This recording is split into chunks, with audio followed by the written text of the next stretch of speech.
Alhamdulillah, apa kabarnya sahabat inspiratifku, semoga baik, selalu sehat dan berlimpah karunia yang penuh keberkahan. Sebelum saya mengisahkan, ayo channelnya di subscribe, like, komen. Semoga menjadi nilai kebaikan. Baiklah, di kesempatan ini saya Saddam Hussein akan mengisahkan tentang dokter cantik Rumah Sakit Jakarta Sang Penginjil, mendapat hidayah lewat pasien tampannya. Ayo langsung saja kita simak kisahnya bersama-sama berikut ini. Di balik jendela kaca besar Rumah Sakit Cipto Mangunkusumo Jakarta, matahari pagi menembus dengan hangat. Suasana koridor rumah sakit begitu sibuk, namun di tengah itu semua, ada satu sosok yang selalu tampak tenang dan memesona. Namanya Dr. Clarissa Ayu Sihombing, 30 tahun, asli Jakarta.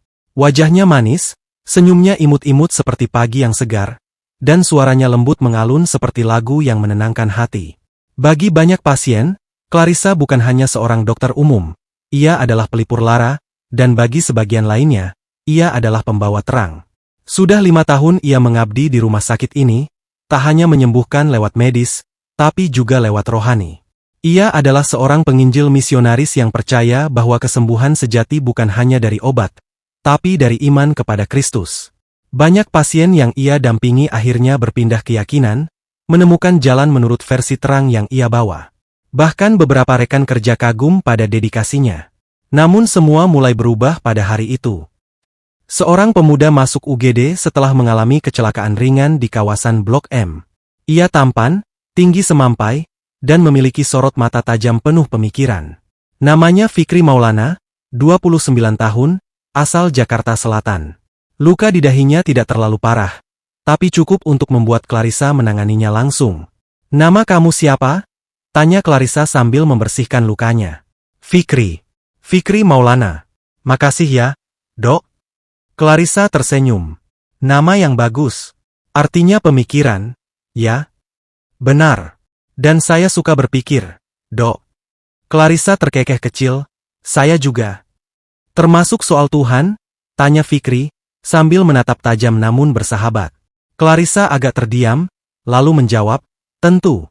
Bahkan saya percaya menyampaikan kabar baik tentang Tuhan adalah tugas saya." "Oh, maksudnya Injil?" tanya Fikri. "Dokter penginjil?" Clarissa mengangguk pelan.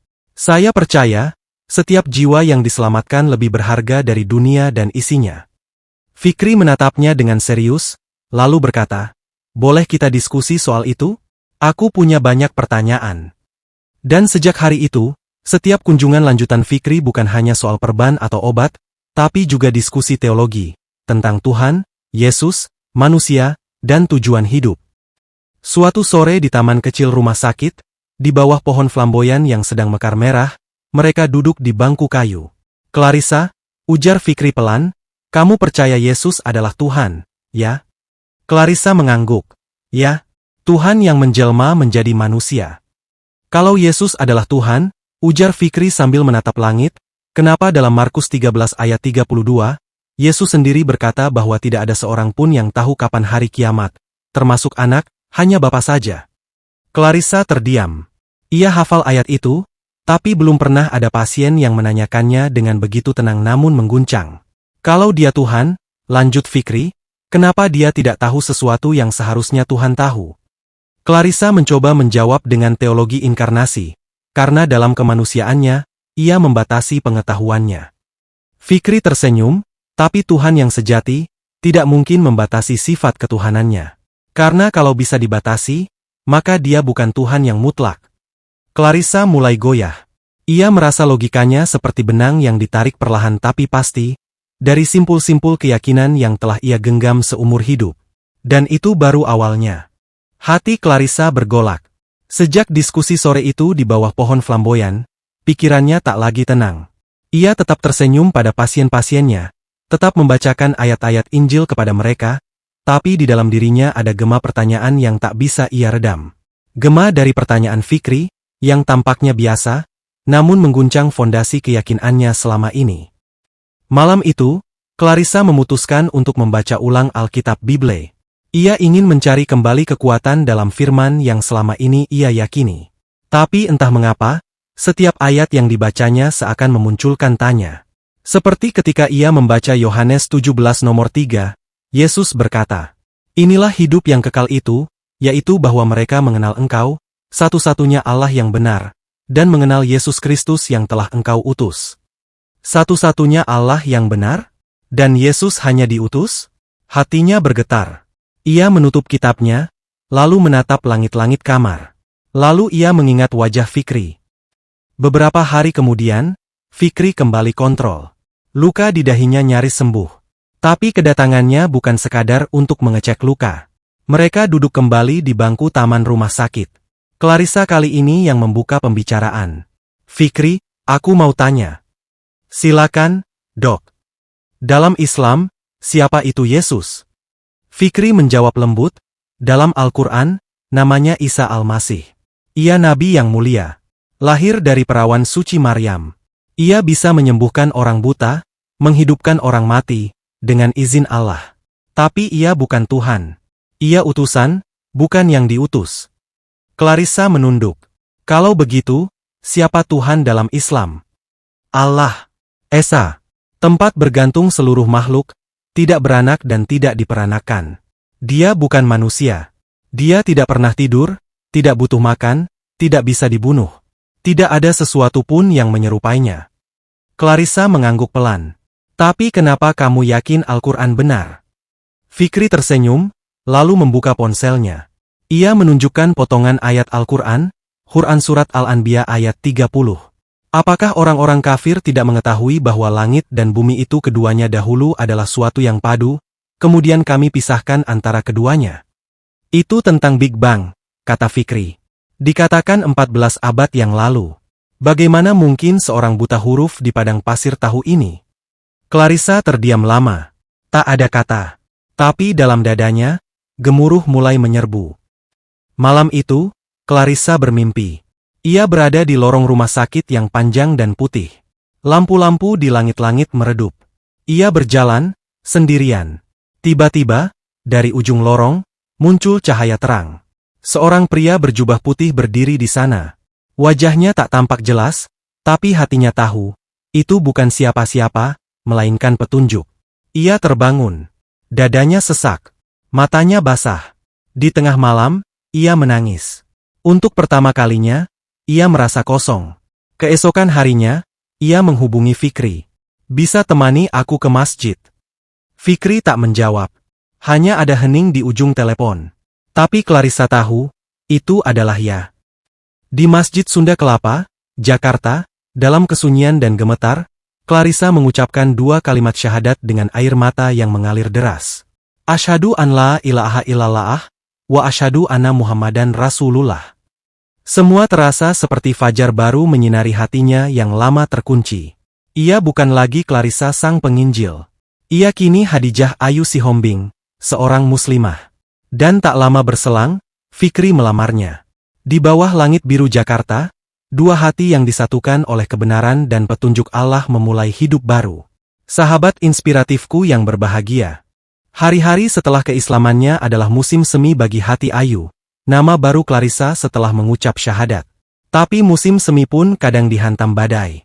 Dan badai itu datang dari arah yang paling menyakitkan, keluarganya sendiri.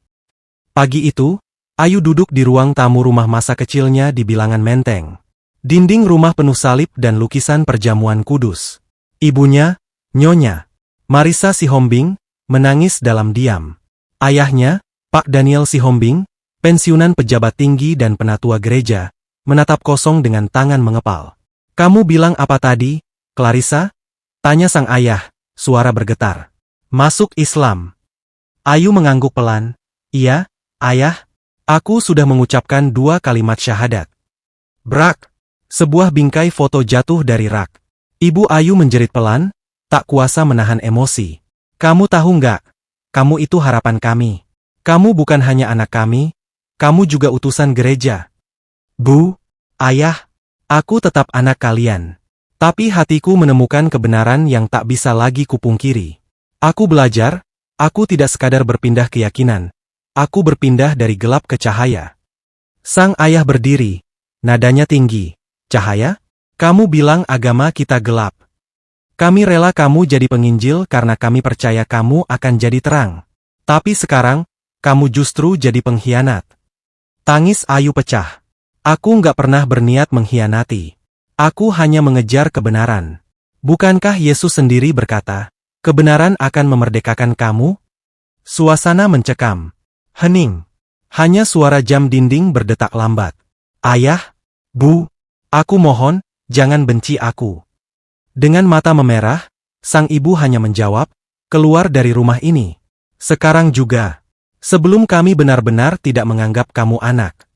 Ayu berdiri dengan gemetar, memeluk ibunya yang diam, lalu melangkah keluar dengan langkah berat. Di luar, Fikri menunggunya di dalam mobil. Ia melihat mata Ayu basah, tapi bibirnya tersenyum. Gimana? Tanya Fikri lembut. Alhamdulillah, jawab Ayu, suaranya bergetar. Allah menguatkanku. Hari-hari berikutnya menjadi ujian. Ayu pindah dari rumah orang tuanya, bahkan harus cuti dari rumah sakit karena desakan dan tekanan dari rekan-rekan Kristen yang kecewa. Ia sempat difitnah pindah agama karena cinta laki-laki. Tapi Fikri tahu, dan Allah Maha tahu, Ayu berpindah karena kebenaran. Suatu malam, Ayu menangis dalam sujud. Ia merasa seperti kehilangan segalanya. Tapi saat ia mengangkat kepalanya dari sajadah, ia merasa ada kekuatan yang memeluk hatinya. Dan dari sana, semangat dakwah Ayu tumbuh. Ia dan Fikri menikah secara syar'i di Masjid Al-Ittihad, Jakarta Selatan. Sederhana tapi penuh haru. Tak ada keluarga dari pihak Ayu yang hadir. Tapi para sahabat muslimah dan mantan pasien yang pernah dia tangani, yang kini tahu kisah hijrahnya, datang berderai air mata haru. Mereka kini tinggal di Tebet, membuka sebuah klinik kecil. Namun di klinik itu bukan hanya pengobatan yang mereka lakukan, tapi juga diskusi-diskusi hangat tentang Islam, akidah, dan pencarian kebenaran. Suatu hari, seorang pasien datang. Seorang wanita parubaya yang wajahnya tak asing. Ibu, bisik Ayu, berdiri terguncang. Ibu Marisa berdiri di ambang pintu klinik, matanya sembab. Ia berkata lirih, aku ingin mendengar, kenapa kamu begitu yakin, hingga rela kehilangan semuanya. Dan Ayu pun mulai bercerita. Langit Tebet mendung sore itu. Angin berhembus pelan membawa aroma hujan yang tertahan. Di ruang klinik kecil milik Ayu dan Fikri, waktu seperti berhenti. Di hadapannya berdiri sosok yang selama ini membekas dalam luka hati dan rindu yang tak pernah reda. Ibunya, Nyonya Marisa Sihombing. Ibu, Ayu berdiri dengan gemetar. Kenapa? Ibu kesini. Ibu Marisa tidak langsung menjawab. Ia menatap putrinya yang kini mengenakan kerudung lembut berwarna biru muda. Wajah Ayu tak banyak berubah. Tetap manis, imut, dan bersinar. Tapi ada satu yang berbeda, kedamaian. Sesuatu yang dulu tak pernah ia lihat.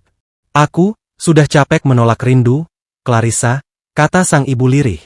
Setiap malam, aku berdoa agar Tuhan mengembalikan kamu. Tapi hatiku justru gelisah. Bukan karena kamu pergi dari gereja, tapi karena aku tahu, kamu sedang berjalan ke sesuatu yang kamu yakini lebih benar dari segalanya. Ayu menahan tangis. Tangannya gemetar. Bu, aku tak pernah ingin menjauh. Tapi aku juga tak sanggup lagi berpura-pura. Aku jatuh cinta, bukan pada lelaki, tapi pada kebenaran yang selama ini tak pernah ku kenal. Ibu Marisa duduk. Matanya merah. Fikri, dia bukan sekadar lelaki, ya? Ayu menggeleng. Dia hanya jembatan. Tapi air yang kuteguk adalah Al-Quran. Bu, aku dulu hafal ayat-ayat Injil, tapi ketika aku membaca Al-Quran, hatiku tidak hanya membaca, ia menangis. Ayat itu, hidup, Bu. Ayu membuka mushaf kecil. Ia menunjukkan Quran surat Al-Mumtahanah ayat 7. Boleh jadi Allah menimbulkan kasih sayang antara kamu dengan orang-orang yang kamu musuhi. Dan Allah Maha Kuasa.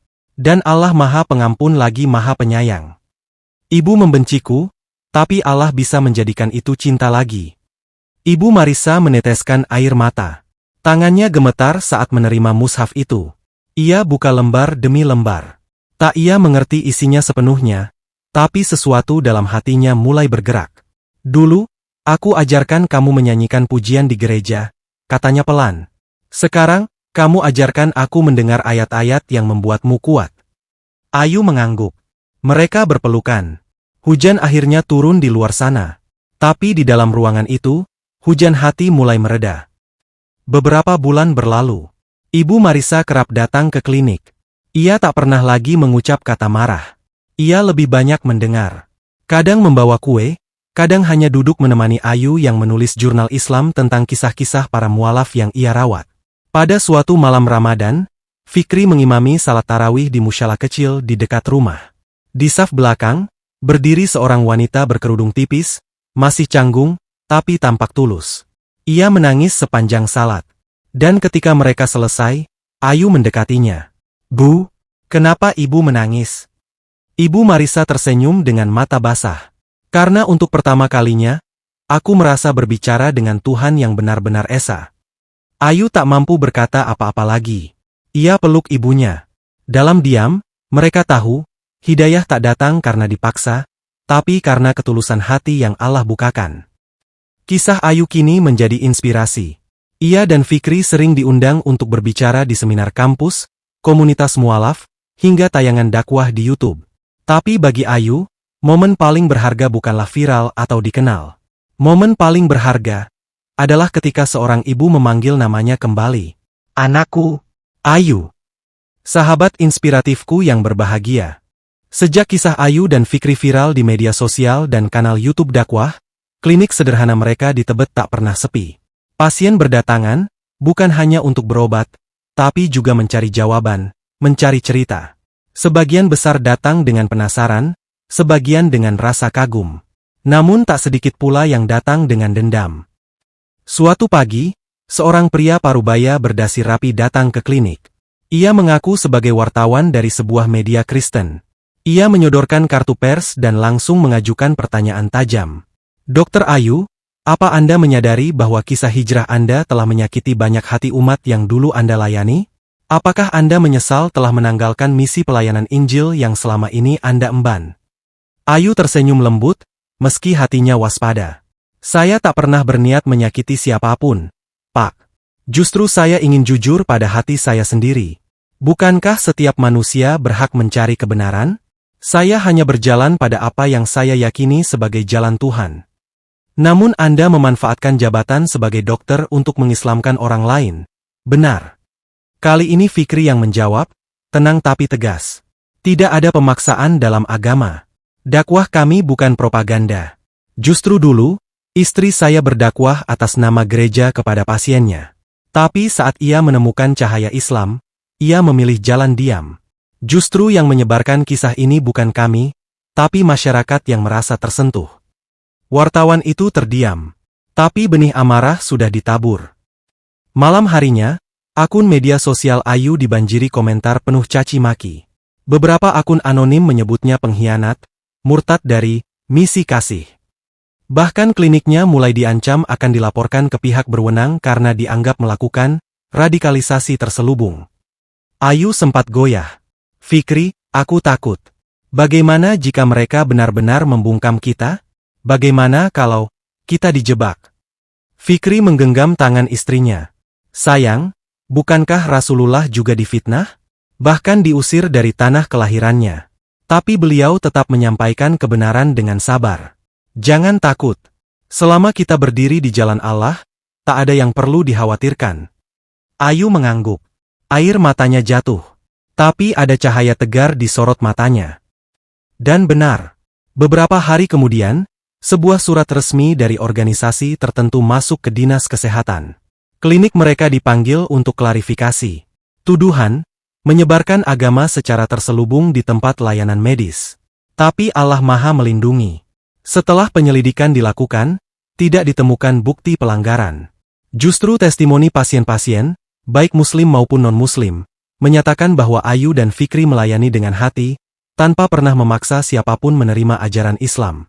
Dinas pun memberi pernyataan tegas bahwa klinik mereka legal, profesional, dan tidak melanggar kode etik. Setelah badai itu reda, Ayu makin kokoh. Ia mulai membuka forum kajian untuk para tenaga medis mualaf, membentuk komunitas hijrah sehat yang memberi ruang untuk para dokter, perawat, dan apoteker muslim yang ingin berdakwah tanpa melanggar profesionalisme. Di akhir sebuah acara seminar nasional kesehatan Islami, Ayu menutup paparannya dengan kata-kata, "Saya pernah menjadi penginjil. Kini saya menjadi hamba Allah. Dulu saya membawa berita kasih, Tapi kini saya membawa rahmat yang lebih agung, Islam. Dan tugas saya bukan mengislamkan semua orang, tapi menyampaikan bahwa cahaya itu ada. Jika kalian mau membuka jendela hati. Tepuk tangan membahana. Tapi di antara kerumunan, sepasang mata tua menatap dengan bangga. Ya, itu ayahnya. Daniel Sihombing. Ia tidak datang dengan salib. Ia tidak lagi membawa kemarahan.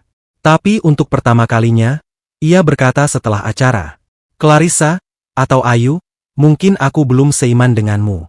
Tapi kamu sudah tunjukkan bahwa iman bukan hanya tentang doktrin, tapi tentang keberanian dan kejujuran. Ayah bangga padamu.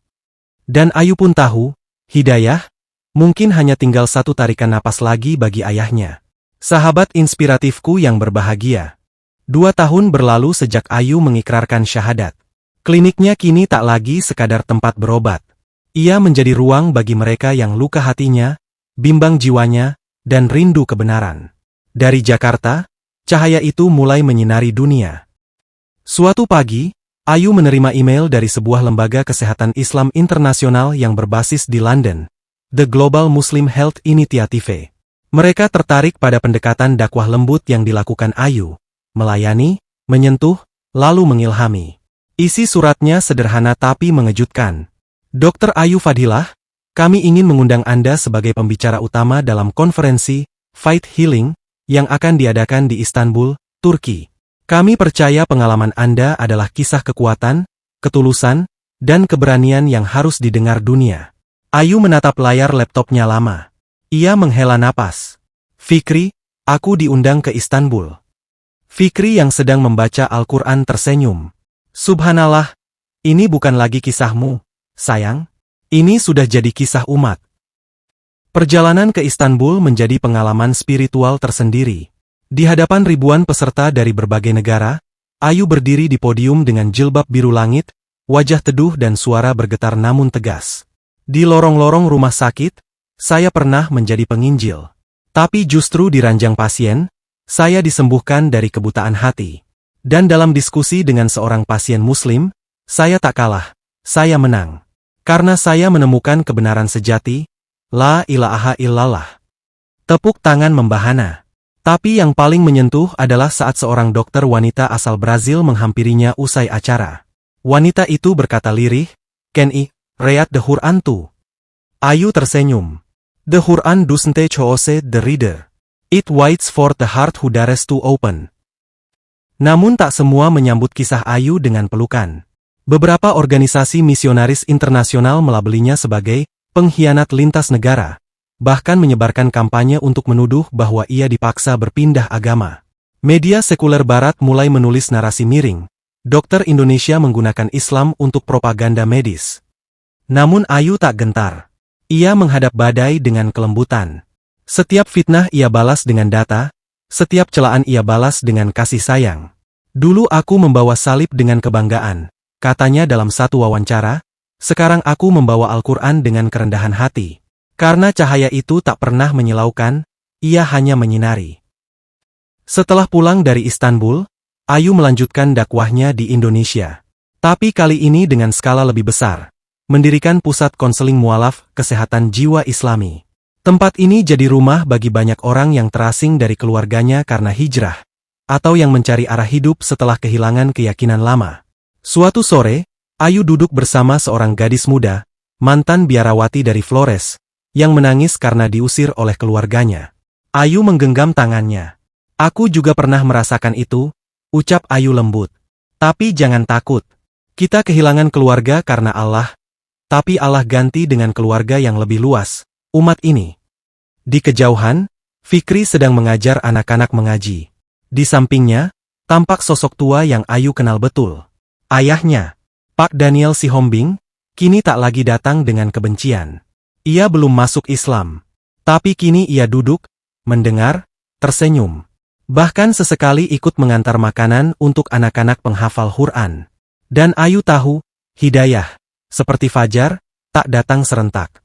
Tapi perlahan. Menyapa dengan kelembutan. Sobatku yang berbahagia.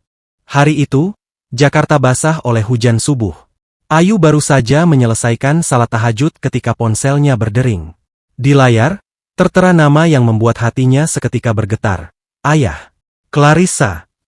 Ia masih memanggil dengan nama lamanya. Suaranya serak, terdengar berat. Ayah, ada apa? Ayu khawatir. Suara itu bukan hanya rindu.